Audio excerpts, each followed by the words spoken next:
Good morning. It's time for Two Guys on Sports. I'm Larry Hazer. I'm Dick Olson. Good morning, Larry. Good morning, Dick. Glad to be back here in the saddle again here for the show as we inch closer to the Back football to the season. fall, yeah.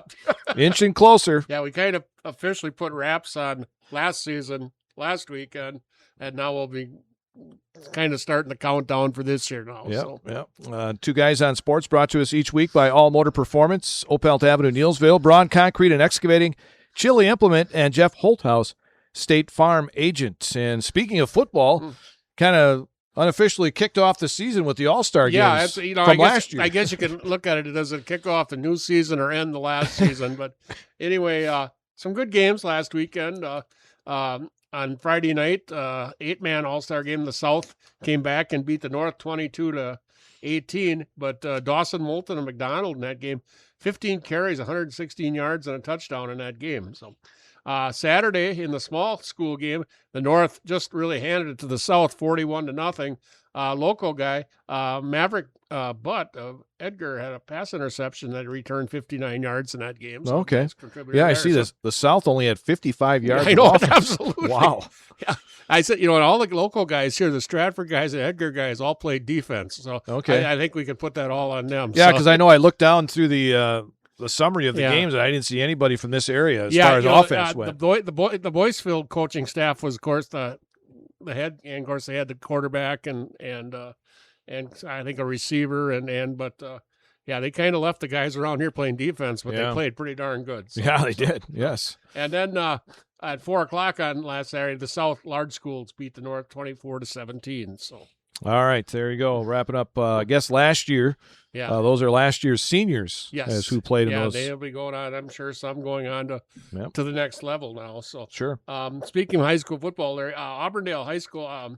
Jay Anderson has stepped down as the head coach at Auburndale High School, and Jay, for the last several years, has done a heck of a job building up that Auburndale program. Very much. At one time, they went 8-man. Yes. For a while, I believe a year, and he's got that program built up pretty steady now. But he's stepping back, and Brandon Roberson, who's been on his staff since 2016, mainly on the defensive side and the line, has been named the new head coach at Auburndale High School this year. So, all right, there you go. New coach over in Auburndale. And the high school football season, believe it or not, is just around the corner. I know some teams having camps. Yeah, a lot of teams. I know LG is having a camp this week. I believe Neillsville Granton is having a camp this week. A lot of area teams having camp. They're kind of, I guess it's their version of OTAs, I guess, or whatever. Right. So, and then they get into full practice probably August 4th. Okay, I was going to say probably the first week of August because first games are coming up, I think the 21st. 21st of August already. Wow. Yeah, we're still talking some baseball going on and some Power Wheels. The Granton Power Wheels were in Neillsville. Of course, we came upon this about a couple weeks ago when we had Doug and Jody in here. And Greta. And Greta, yes. Yeah. And anyway, last weekend at the Motorhead Mafia car show, they had 17 participants there in the 5 to 6 stock cars. Leon, I believe it's Young, when he's third. In the 7 to 10 stock, Lillian Gurney from Chile was third, and then Greta Ponzak was from Granton was second. And then in the 7 to 10 modified, Greta raced in that one too, and she finished second. And then Kinsley Selk, who I believe is from Chile, finished first in that. So So this week, Larry, the Granton Power Wheels will be going to Hub City Days in Marshfield. And their display will be located on the corner of 6th Street and Central Avenue. And the cars will all be on display from 9:30 to 11:30. And the public is welcome to vote for their favorite car. Okay. And then trophies for that will be awarded at noon. And shortly after that, they will begin racing then. So so they're going to have the car show beforehand. Yes, Yep. So, so on 6th and Central is where they're going to be displaying the cars. Trying to display that, but I think that's got to be down close to Wenzel Farm Plaza there. The old clinic down in that country. So down in that area. Yep. So all right, so check that out this weekend during Hub City Days in Marshfield. And that car show, we talked about that when they were on. That is huge. I was over there a couple of years ago, and we were up by where the 4-lane highway goes through there, and you look down, and it's cars all the way as far as I could see anyway. Yeah. So, Oh, yeah. my goodness. That's a huge one. Yes, that is one of the biggest. That's the biggest one I've never been to Iola. Well, no, or I never places know. like that, but that's the biggest one I've ever seen. Yeah. And it looks like it's going to be a nice day Saturday, Absolutely. too. So. All right. So there you go. The Granton Power Wheels will be out there at the Hub City Days Car Show that's coming up this Saturday.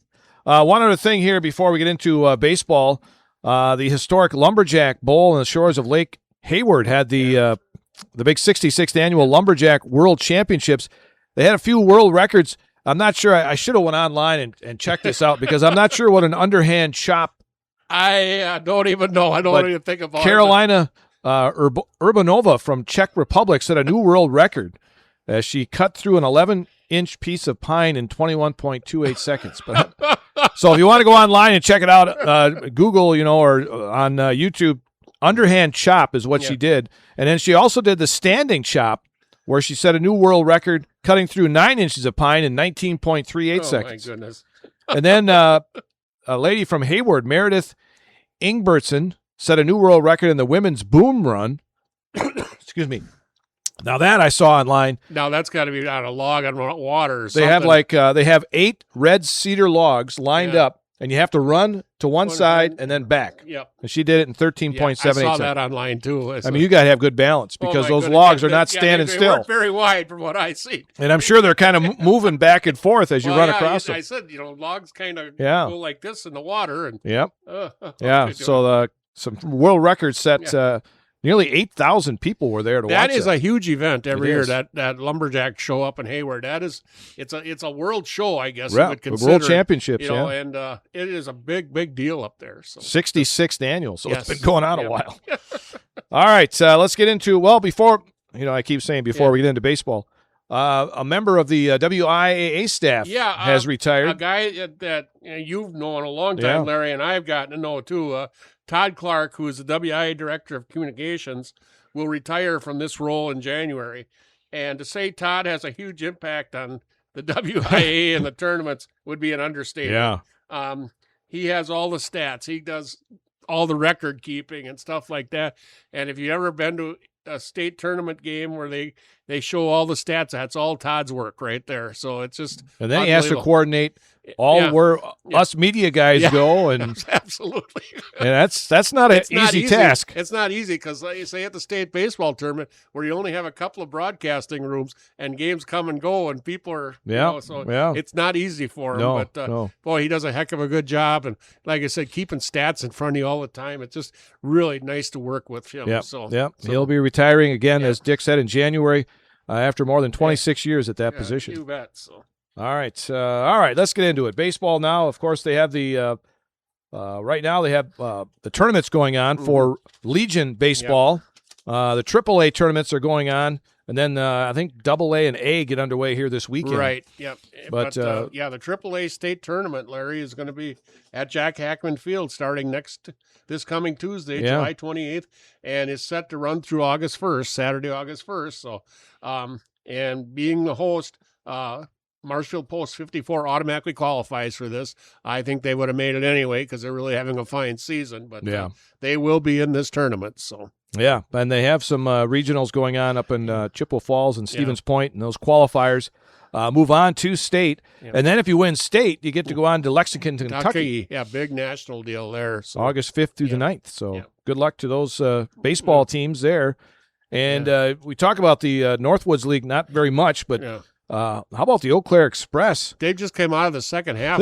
Nuts, I tell you. They were kind of treading water. They were behind lacrosse, I believe, a game or two in the first half. And the second half, it's like they took the All-Star break off and boom, they just came out firing. It's something how that works in those leagues because, you get, I don't know, because some of these guys are on different kinds of contracts, so you may lose players. Well, that, and then some of these guys get in the draft. Oh, sure. And get signed right away. Oh, so they're gone too. Right. So, so that's part of it also. But and guys are coming in too at times. If a guy will leave, they'll bring in somebody else. And And but just watching highlights of it, Express, they hit a lot of home runs. Oh, okay. They just seem like they've got a couple of guys who are constantly hitting in the center of that football field up there at Carson Park.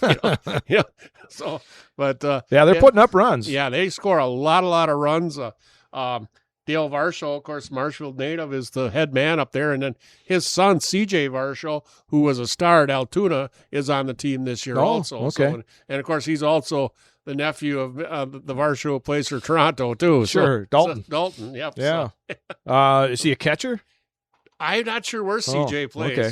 I guarantee he probably bats left-handed, though, because it seems like every Varsho except Gary bats left-handed. It does seem that way. So. It does seem that way, yes.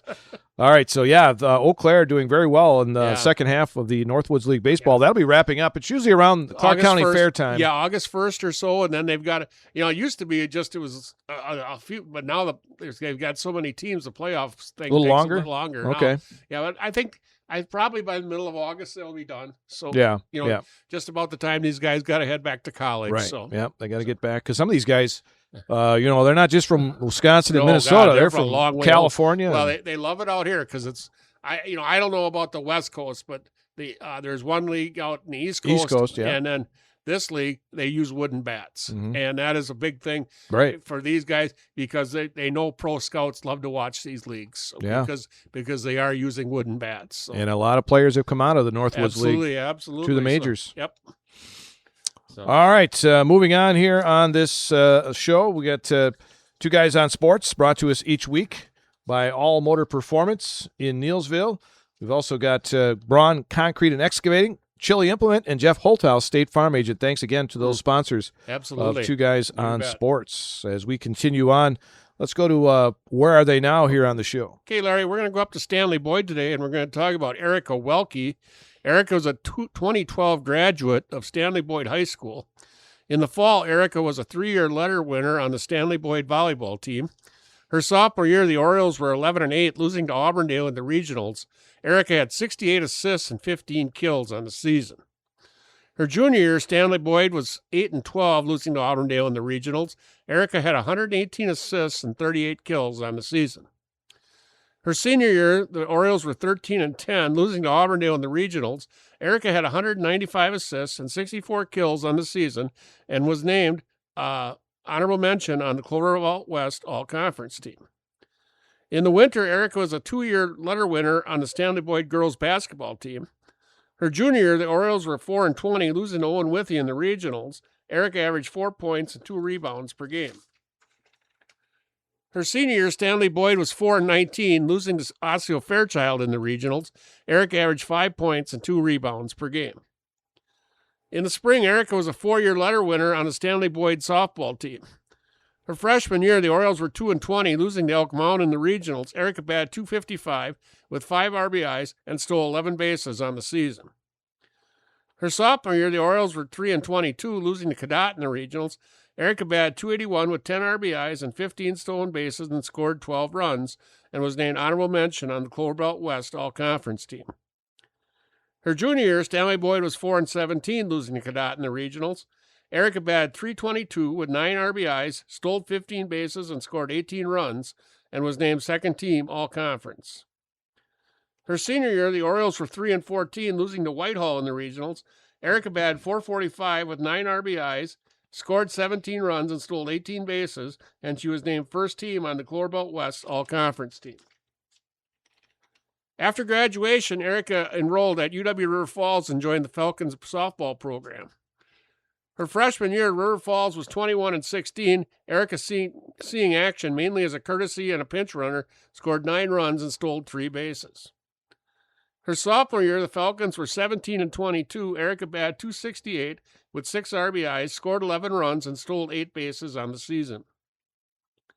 Her junior year, the Falcons were 23-22. Erica batted .260 on the season with 10 RBIs. She scored 18 runs and stole 12 bases. Her senior year, River Falls was 14-22. Erica batted .272 with 11 RBIs. She scored 23 runs and stole 15 bases on the season. Erica graduated from UW River Falls in 2016 with a bachelor's degree in business administration. Today, Erica is a human resources transition technician for the state of Minnesota. Erica Welke McDonough and her husband Kevin and their sons Camden and Lincoln reside in Prescott, Wisconsin. Erica Welke, Larry. Always good softball teams up in Stanley. You bet. Always good softball teams there. All right, moving on. D3football.com put out their preseason poll, and boy, I tell you, WIAC is loaded again. Well represented. Yeah, I said, River Falls is defending D3 champion, but I'll tell you what, La Crosse, Whitewater, Platteville, Oshkosh, Stout is making a comeback. They are up. It's going to be a loaded conference. Yeah, and that's the bad thing about that, Larry. When you beat the hell out of everybody, it kind of cuts back on the number of teams you get in the postseason. Right. Yeah. Though they did have 4 teams in the postseason, last year. Well, it could very well be this year again. Absolutely, and it could easily be another champion coming out of there. Doesn't not necessarily River Falls, but boy, La Crosse and Whitewater look extremely tough. So yeah, and of course, no surprise, North Central of Illinois is the top. Oh, ranked absolutely, absolutely. Seems like every year. Yeah. Well, I said it was in the last 6 years. I think they've won 3 titles and finished second 3 times. So I guess they should be ranked number 1. Yeah, I guess so. It's kind of back when Whitewater and Mount Union were at it. Always in the championship. The next phase of the offseason has officially kicked off for NFL teams. A few have already started. Had reported rookies in already. Yeah. So, Packers do not start till a week from next Wednesday. Excuse me. Yep. So, but like Arizona and Carolina, they had to get them in yesterday because they have the Hall of Fame game. Yep. That's what, August 6th already. August 6th. Yeah, that is the day before the Packers family game. Yeah. That's a week before anybody else starts, basically, preseason. But they do get the benefit of having a 5th preseason game, though, or 4th preseason game. Okay, all right. But it's whether that's a benefit or not, the way they've been talking about the way injuries go and everything else, and so. But the Packers family night is August 7th. Their first game is Thursday the 13th at Pittsburgh, so they'll get to see Mike McCarthy and Aaron Rodgers. So they're playing on a Thursday night for a preseason game. Yeah. Boy, I remember when they were always on Saturdays? Saturday, yeah. They're 3 games this year, Larry, a Thursday and 2 Fridays. So no Saturdays? No Saturdays really? whatsoever. I mean, that was always Saturday. Oh, yeah, always Saturday. The Packers have 12 practices during this training camp that are open to the public. Mm-hmm. July 29th to 31st, August 2nd through the 4th, August 10th and 11th, August 16th and 18th, and August 24th and 26th. So they'll have 12 practices open to the public. Those practices are scheduled to start at 10:30. So. Okay, and they also are practicing with another team, I believe. Yes, I forget who. I believe it's. Is it Arizona? It's one of the teams they play in the Arizona. Arizona is their only home game. Oh, that would be them. So then. It's got to be Arizona. So. Well, Arizona's been in the state a lot. They brought their jet over to the EAA. Yep, absolutely. Air show. Yep. So must be making a presence in Wisconsin for some reason. I don't know why. Probably looking for a place, make sure they could land it. Probably the way. Well, I heard they're not going to be very good this year. Arizona. Yeah, the prediction is about two wins this year. Well, it's Kyler Murray is in Minnesota now. Yeah, they've got a new head coach, which is Mike LaFleur, Matt's brother. Who was their quarterback? I think right now they're thinking of Jacoby Brissett. Oh, okay. And he's been about 3 laps around the NFL. NFL. Oh, yeah. I don't know if they drafted anybody or Yeah, maybe that's why they're only 2 wins. Jonathan Gannon, who's now the Packers defensive coordinator, of course, was the previous head coach. Sure. Yeah. And he had a good defense set up there, but boy, you lose Kyler Murray. Yeah, their offense. Yeah, I mean, was it Marvin Harrison Jr. is a wide receiver. They've got a really good tight end. And they drafted a running back very high. Okay. Who was the top running? But the top running back went early, and a lot of people couldn't believe that because they needed so many other pieces. Right. Well, so why draft her? Oh, it's Love out of Notre Dame. Oh, okay, sure. Well, take the best player available. They always I guess say. So, but I said there's a lot of different ways to build than with a running back. Yeah, true. Yeah. I mean, back in the day, yes, but the way the NFL is now. Even the fantasy drafts don't draft running backs very high anymore. No. Quarterbacks and wide receivers, tight ends. Yeah. But if you're building a team in the NFL, I think you got to start up front on both sides of the ball first. Yes, you do. So yeah, we'll see. What is I've heard that one guy say, you got to have a quarterback, a left tackle, and an edge rusher. Yes, absolutely. Those are the 3 highest guys you should pay. Yeah, those are your 3 paid guys right there. Yeah, yep. Yeah. In the Packers, that'd be Love. I'm not sure who their left tackle is this year, but and then Micah Parsons. and so that makes sense. Yep. So. The Packers did sign a big time free or a guy to an extension, I should say, Devontae Wyatt. Yeah, and I like this. He got 3 years, $57 million. Yep.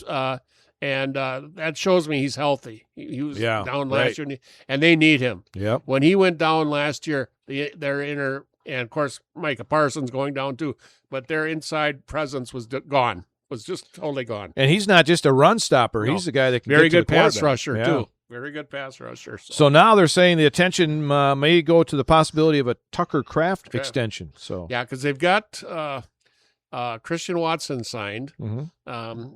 And then so now this, I think Tucker Kraft would be the next target. So, and I think he'd be a good one. So yeah, we got that right. Brewers kind of playing back and forth with the LA Dodgers as far as best record in the major leagues. So, yeah, good game. I tell you what, they're just didn't hit the ball. They didn't hit the ball Tuesday night very well, but they don't get shut out much. No, but they did there.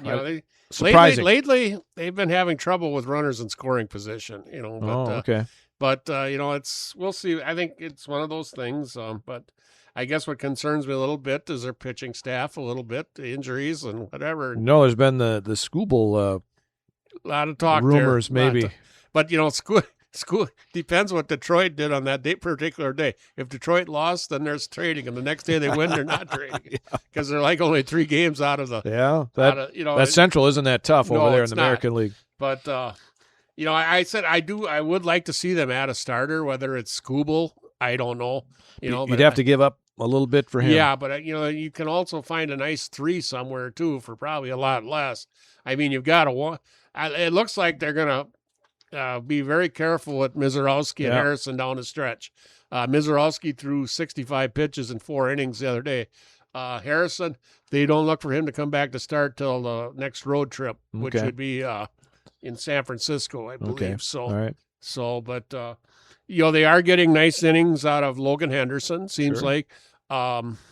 Let's see. Sprout the other night. Iffy. Yeah. He's iffy. But Robert Gasser has given some nice innings too. The bullpen has seemed to settle in pretty good. You got that kind of 4-headed monster with Patrick, Ashby, Uribe, and McGill. So, and now you've got. It'll be interesting to see what they do with Lance McCullers Jr. Yeah, I see they brought him out of the bullpen the other night. He pitched 3 innings the other Monday night, but I would think they'd like to stretch him out and make him a starter too, because he's done that his whole career. Right. And he's not a fireballer. I mean, he touches 92, maybe 93. But he knows how to pitch. So. I think he's been coming off an injury, so that's kind of why they're maybe easing him in a little bit. Absolutely, but he gives them another arm, and they also re-signed Bryce Wilson. And Wilson was with them a couple years ago. He came in Tuesday night. He picked up 3 innings and gave up only 1 run, too. And he's had a couple of outings like that where the starter went down and he's picked up some innings, and he saves that bullpen pretty nicely like that. So that's a big thing. That's absolutely. A big thing right there. But anyway, they've got the trade deadline coming up, and it'll be interesting. That trade deadline is Monday, August 3rd at 5 o'clock. So all right. This weekend, they've got Colorado in, and they have a 3:10 game on Friday. And the reason for that is they have their reunion game, Legends reunion game afterwards. Really? They're having a 3-inning game. Who's all going to be involved in that? Let's see. Partial Jesus Aguilar. Okay. Ryan Braun, Yvonne Gallardo, Bill Hall, Corey Hart, Jeremy Dreyfus, Jeff Jenkins, Eric Kratz, Jonathan Lucroy, Niger Morgan, Mike Moustakas, Manny Pena, Richie Sexton, Travis Shaw, Ben Sheets, Eric Thames, among others. So, they're not going too far back. No, I didn't hear any. I didn't hear no Gorman Thomas or Pete Vukovich. But anyway, it's a 3-inning game, and if there needs to be a tiebreaker, there will be a home run tiebreaker. Derby tiebreaker. So I'm sure Ryan Braun will be in that. Yes, absolutely. Yeah, so it looks like a good time. But okay. So they did this last year when they just had a home run derby, and it was a big hit. So now they're having an actual game. Okay, a little 3-inning game. Yeah, none of Harvey's wall bangers are. No, okay. They'd be a little long in the tooth. Yeah, very long. So. All right. Well, Fox announced Tuesday that the Spain-Argentina World Cup final drew almost 40 million viewers. Yeah. Big time. Big time. That was big time stuff. I don't think we in the United States quite realize how big that is. Right. It's I mean in Europe and South America, that is a major sport. Here that soccer is there is what football is here, I feel Right. there. Yeah. So, Big time. Yep. So Yeah. And when Spain and Argentina are in the World Cup final, that's big. That was big. And I caught a little bit of it. I don't understand it enough to watch it or not fall asleep while watching it. But well, what was it? 1-0? Yeah, was the final. But you don't see a lot of goals. No. Don't see especially in the World Cup. There wasn't a whole lot of goals. No, not at all. But it was pretty impressive, the crowds and everything else. So. Yeah, and they said even though the ticket prices were pretty high, they still packed the stadiums. Yeah, so. And I said one thing. They said foreign people were very negative about was this was the first World Cup that ever had a halftime show. Oh, okay. and people across the pond do not appreciate that. They don't. It's a pure game. Okay, sure. So they did not appreciate the Americans thinking of a halftime show. So they made it like on Rocky, the one Rocky show, and James Brown came in there and did all the Tried to make it like Super Bowl Sunday more than a World Cup final. They're not quite into that. So. What we do here in America. Okay. So. All right, moving on. The 30th edition of the WNBA All-Star Game is taking place in Chicago on Saturday. Yeah. And I see that the 3-point contest, which is going to be tomorrow night, not a lot of the big names are going to be involved. No. Caitlin Clark is not going to be in it. And, a lot of interesting stuff going on with that league right now. It just seems like, it's they want to try and clean up the officiating. Apparently, that's the big thing right now. Is people are getting beat up. Yep. And it seems like people are getting targeted and things like but they're not liking it right now. No, but a few other NBA notes, Larry. LeBron James still not decided where he's going to play, so I don't know. It'll probably be right day before the season starts. But anyway, I found this story on the internet. A Wilt Chamberlain warm-up jersey was found at a Portland, Oregon Goodwill store, and this guy bought it for $3.07. He had it authenticated and found out it was from the 1972 season in which the Lakers won the NBA title and had a record 33-game winning streak. So he sold that jacket on a Sotheby's auction for $89,600. Well, there's a return on your investment. Yeah. Wow. Who got rid of it? I don't know. In the first place. Wilt Chamberlain's been gone for a long time. So I don't know who would have had it and how it ends up in a Goodwill store. I have no idea. How did you not hang on to that? It was the golden. Remember when Lakers had that the gold, yeah. And it's Chamberlain on the back. So. Somebody obviously didn't know what was going on. Yeah, I think they got thrown in somebody's wrong wash basket. So, wow. So anyway. The Naismith Basketball Hall of Fame this weekend, Larry, is going to launch a Stephen Curry exhibit this weekend, and this is the first time ever an active player has had an exhibit dedicated to him. So that tells you something. Yep. he's heading that way. Yeah, just prepping him for that. Prepping him. Nothing like giving it away. Yeah, right. No surprise there. Yeah, this weekend, it's the big men's invitational at the Neilsville Golf Course. Absolutely. So, always a big time. So don't set any tee times because there won't be any available. Yeah. Don't want to play Friday, Saturday, or Sunday. No, it'll be. But I'll tell you what, if you do like to see some good golf, go up there on a Sunday. Yeah, especially in the afternoon. Yeah, late afternoon. The higher flights. The guys coming down, sit on that ninth green and just watch them play. It's championship flight. There's some good golfers in that championship flight. Absolutely. One other golf note, I was out there on Wednesday, and some guys were coming around, and I thought I'd go out there and say hi to them. And Dan Herbrand, I just watched him birdie number 4. Okay. And he had back-to-back birdies for the first time in his life. Wow.